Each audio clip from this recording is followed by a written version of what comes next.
2000 años de esperanza, 60 de realidad.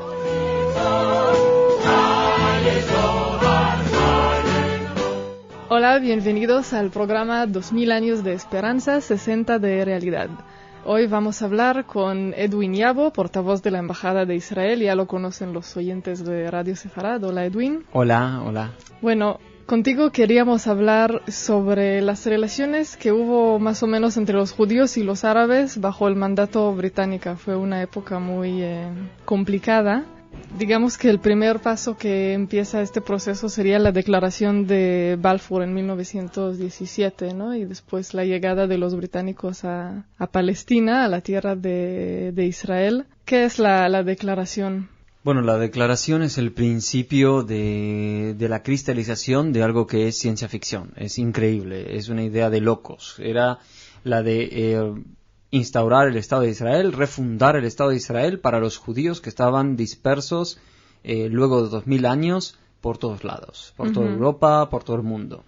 Y esa es una idea que utópica en muchos sentidos, aunque muy realista, y Herzl, si se lee el pequeño y genial libro El Estado Judío de Teodoro Herzl, sí.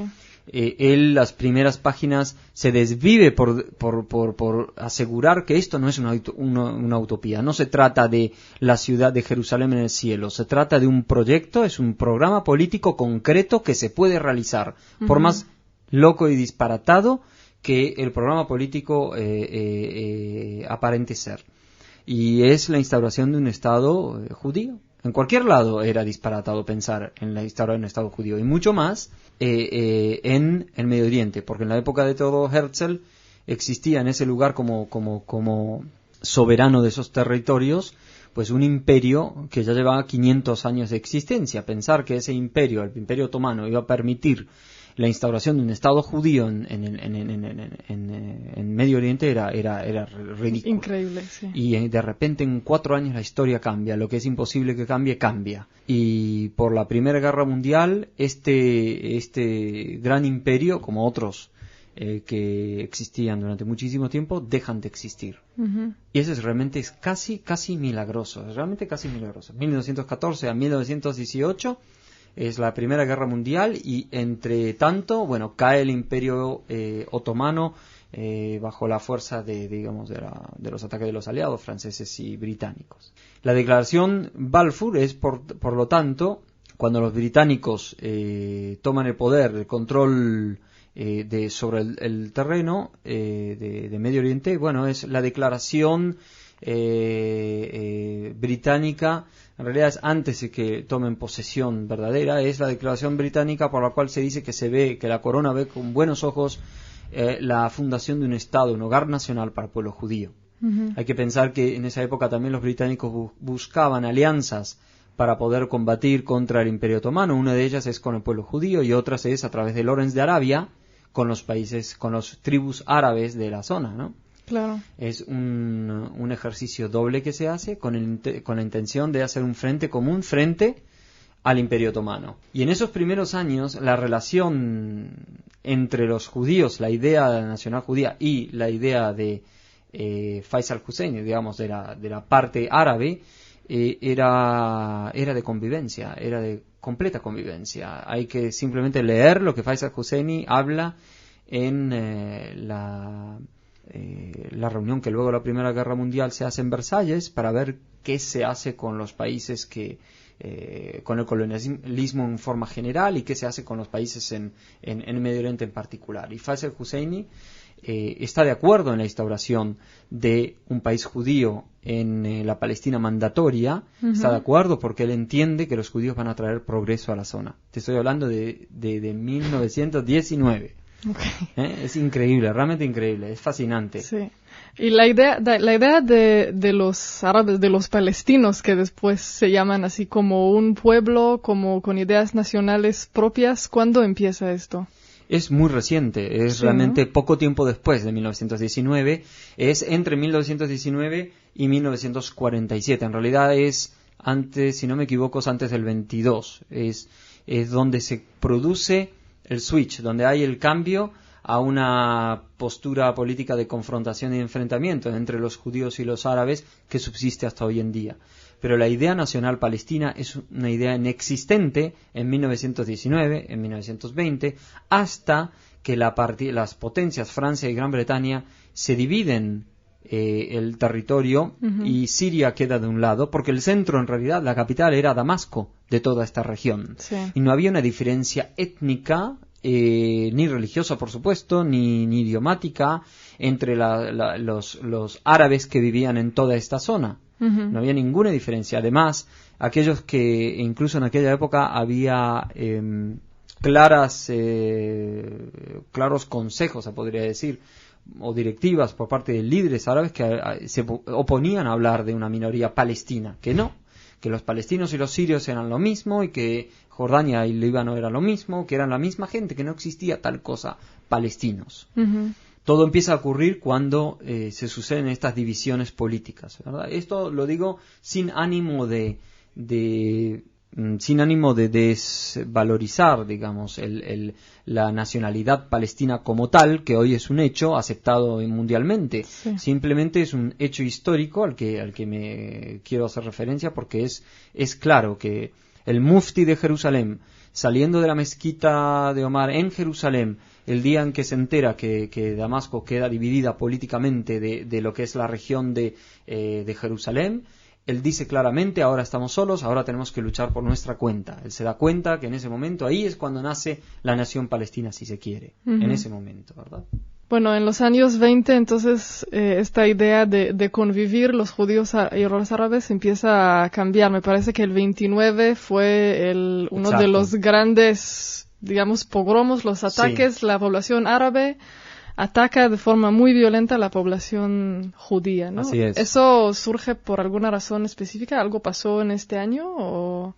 Bueno, el movimiento nacional árabe está en el tiempo retrasándose frente al desarrollo del movimiento nacional judío, sí, que lleva años en desarrollo, creando instituciones y creando vida, ¿no? Trabajo, etcétera, como cualquier otra sociedad.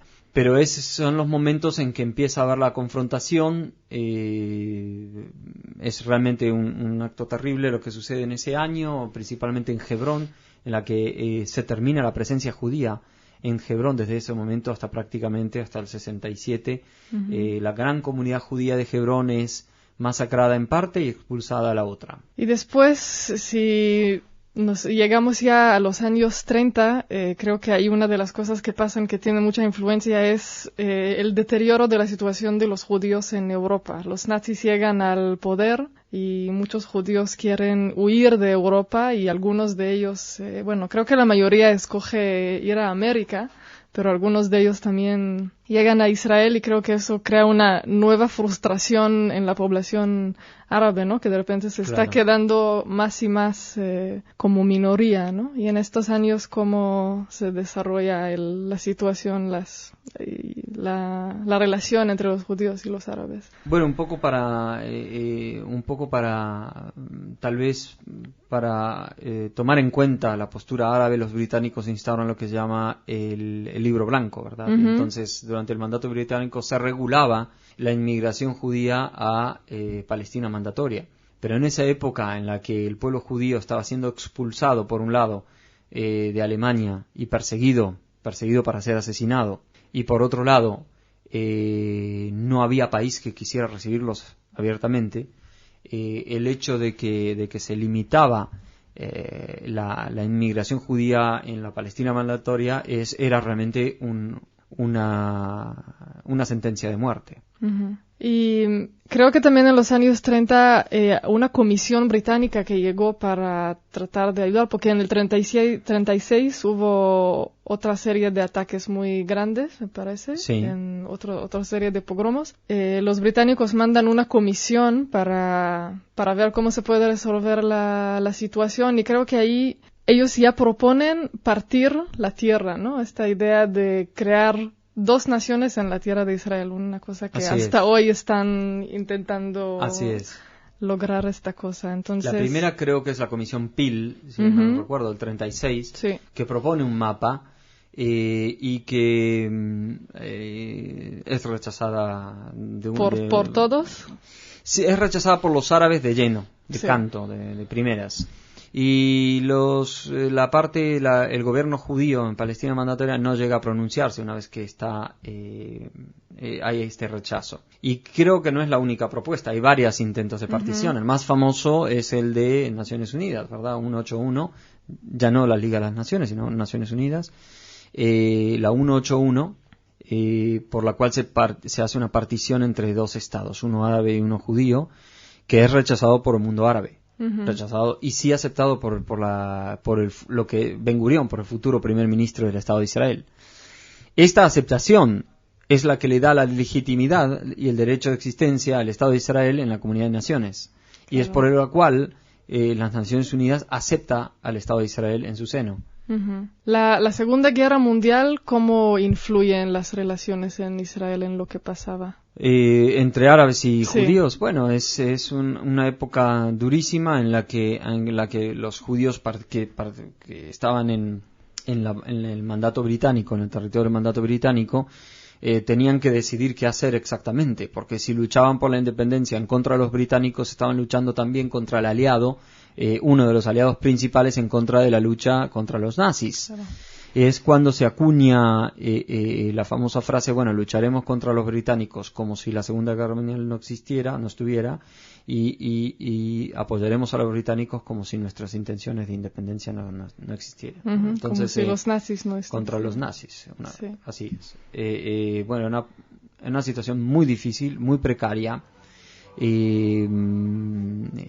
Hubo varios momentos en que se pensó que iban a ser invadidos por las fuerzas de Rommel que venían avanzando desde el este del norte de África hasta Egipto, que los nazis llegaron hasta Egipto y a partir de ahí quedaron, pero si hubieran avanzado hasta ocupar la Palestina mandatoria, pues sin duda que esa situación hubiera sido terrible para los israelíes, los judíos que vivían en la naciente Israel.